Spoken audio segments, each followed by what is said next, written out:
Bismillahirrahmanirrahim. Assalamualaikum warahmatullahi wabarakatuh. Pada kesempatan kali ini saya akan coba untuk melakukan simulasi hack availability menggunakan qualified NextHop pada perangkat Juniper. Namun kali ini saya akan menggunakan Juniper seri VSRX karena memang kita akan coba untuk mensimulasikan bagaimana klien satu ini bisa menggunakan ya link yang aktif ya sesuai dengan topologi di sini. Kemudian ketika nanti dia melakukan koneksi ke internet, ketika link primary ini putus, maka dia akan lewat dari secondary link ya, kira-kira seperti itu. Nah, ini sebenarnya berada dalam satu VMware. Jadi ini adalah VMware-nya dan sudah aktif. Nah, jika kita lihat dari topologi ini, nah ini sebenarnya GE001 pada VSRX ini saya koneksikan atau saya bocorkan ke interface wireless yang ada pada laptop saya. Kemudian secondary ini saya bocorkan ke interface internal yang ada pada VMware. Nah, jadi kalau Anda tahu bahwa saat ini koneksi ke internet ya di rumah saya ini ada router. Nah, dari router ini berarti langsung masuk ke wireless interface saya, kemudian baru ke Juniper, kira-kira seperti itu. Nah, sementara yang bawah ini kurang lebih ada mungkin triple NAT ya. Jadi di sini ada router saya, kemudian di NAT, kemudian di sini ada internal routernya VMware, ini di NAT lagi. Kemudian masuk lagi ke router saya, router VSRX ini, kemudian di NAT lagi hingga masuk ke klien. Jadi kita pengen buat real case lah, kira-kira seperti itu. Nah, di sini nanti untuk membuat topologi ini sebenarnya pada VMware Anda hanya perlu memastikan di settingan virtual network editornya. Ya, jadi kalau Anda lihat di settingan virtual network editor ini, jadi Anda bisa pilih change setting nanti. Nah, jadi nanti pada settingan VMnet 0 bridge artinya, nah ini Anda harus memilih dia akan dibocorkan kemana, seperti itu. Nah, kalau di sini kan saya bocorkan ke WiFi, artinya ke interface WiFi yang ada di laptop saya. Ya, kemudian satu lagi adalah VMnet 8. Nah, ini default bawaan dari VMware kan VMnet 8-nya adalah NAT. Nah, di sini saya buat subnetnya 78 ya, 192.168.0/24. Nah, bisa jadi nanti ya, di mesin yang lain menggunakan subnet yang berbeda. Jadi nanti bisa jadi nanti Anda menggunakan IP yang berbeda juga.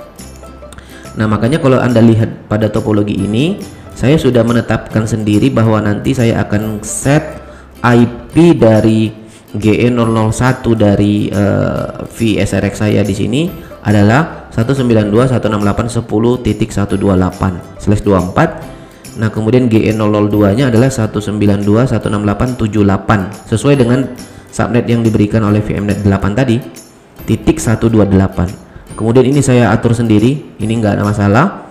Nah, kemudian supaya interface GE001 ini bocor ke wireless tadi, maka saya harus memilih settingan pada VSRX ini. Saya harus memilihnya itu adalah bridge untuk GE001.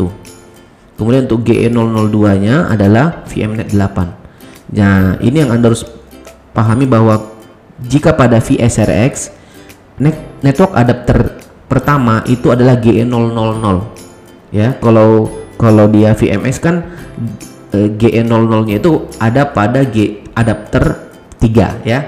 Nah, kalau dia VSRX berbeda ya. Makanya di sini saya buat karena GE000-nya itu bocor ke terkoneksi ke klien 1, saya gunakan VMnet 7. Kira-kira seperti itu. Makanya nanti di klien 1 saya sudah set dia juga VMnet 7, kira-kira seperti itu. Nah, sekarang saya sudah berada di Juniper VSRX. Nah, ada beberapa konfigurasi yang sudah saya jalankan untuk mempersingkat waktu saja, karena memang ini untuk mensimulasikan saja, benar enggak sih ketika kita buat qualified next hop trafficnya akan pindah jalur gitu ya. Nah, jadi kita akan coba lihat konfigurasi bawaan yang sudah saya buat sebelumnya. Show configuration security NAT ya, security NAT.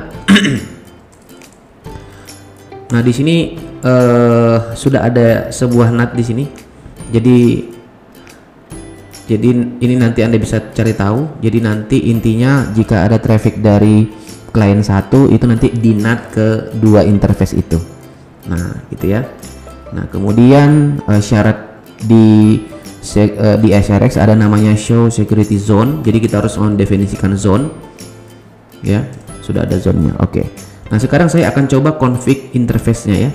Jadi kalau kita lihat dari topologi ini, saya harus men-set GE000, GE001, kemudian GE002. Oke. Nah, edit interface, set GE000.0 family init address ya.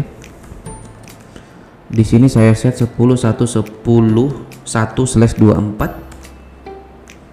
Oke, kemudian set GE010 family init address juga 192.168. Ini adalah 10.128 ya. Kemudian set GE 2.0 family init address 192.168.78.128 juga ya. Jadi saya samain aja IP-nya. Kalau kita lihat interface-nya sudah benar ya. Jadi kalau kita compare dengan ini GE001 ini adalah 10.128, ini adalah 78.128, yang ini 10.1.11 seperti itu. Kemudian tinggal kita commit. Nah, kemudian berikutnya saya coba verifikasi. Sebenarnya di klien 1 ini saya sudah men-save IP-nya ya. Jadi kalau Anda lihat IP-nya sudah ada 10.1.10.100. Kemudian kalau kita coba lihat default rootnya juga ke 10.1.11 ya. Nah, berikutnya, nah ini sudah tercommit. Nah, tinggal kita akan membuat routing statiknya ya. Set saya langsung edit aja, edit routing option ya. Kemudian set static route ya 0000 next hopnya. Jadi saya gunakan 192.168.10.1. Jadi gateway yang ada di sini ini adalah titik 1 ya. Di sini titik 2 ya. Ini titik 1, ini titik 2 ya. Oke, jadi di sini adalah titik 1. Kemudian kita tambahkan qualified next hop 192.168.78.2 dengan preferensinya 1251 misalkan ya. Jadi saya menggunakan preferensinya adalah 251. Oke, default preference. Jadi kalau default preference dari static root itu adalah 5. Artinya next hop yang atas ini akan lebih prefer dibandingkan next hop yang bawah. Kira-kira seperti itu ya. Nah, sekarang saya akan coba untuk commit ya. Saya commit and quit.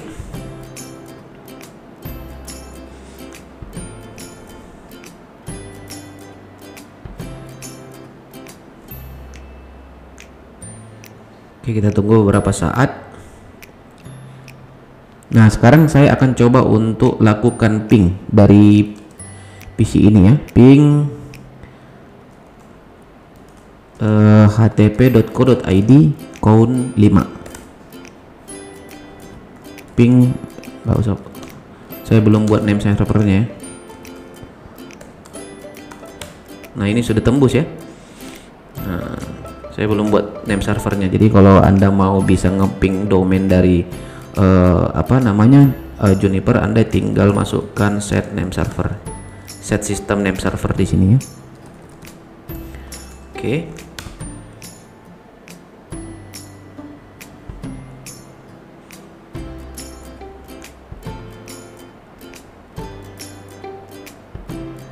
Kita tunggu beberapa saat.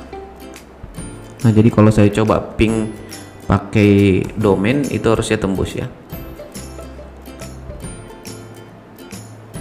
Nah, sekarang saya akan coba melakukan ping dari ya, saya akan coba lakukan ping dari sini ya. Ping http.co.id ya. Misalkan -c5 http.co.id. Nah, ini sudah tembus ya. Nah, sekarang saya akan coba untuk melakukan traceroute http.co.id.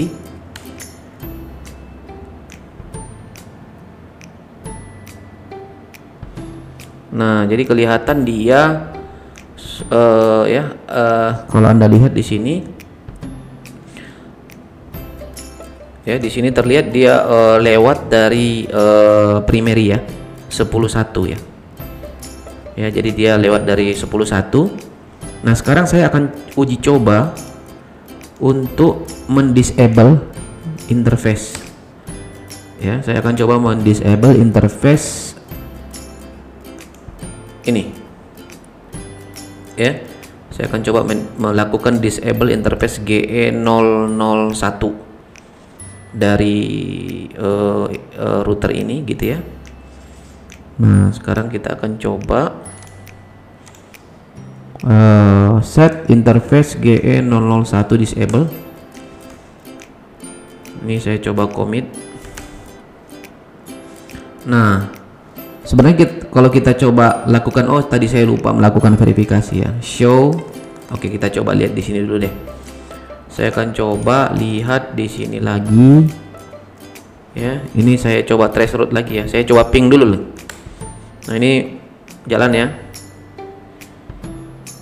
Nah, kemudian kalau kita coba traceroute, nah dia sudah lewat bawah.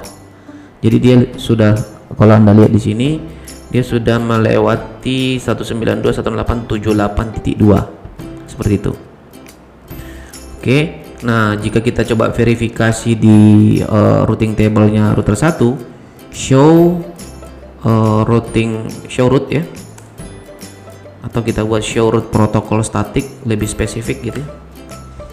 Nah, terlihat dia sudah lewat 78. Sekarang saya coba lakukan aktifkan lagi interface GE001 ya.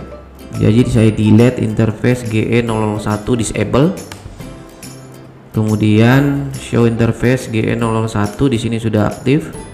Saya coba commit and quit. Kemudian saya coba lakukan run show route lagi. Nah, di sini sudah terlihat bahwa dia kembali lagi ke atas ya. Jadi yang aktif itu kan yang asterisk yang ada tanda bintang. Jadi dia sudah menggunakan link primary lagi untuk mengirimkan traffic ke internet. Nah, kalau kita coba verifikasi lagi di PC ya, ini harusnya dia tetap bisa ngeping kembali. Oke, demikian dulu tutorial ini. Selamat menonton.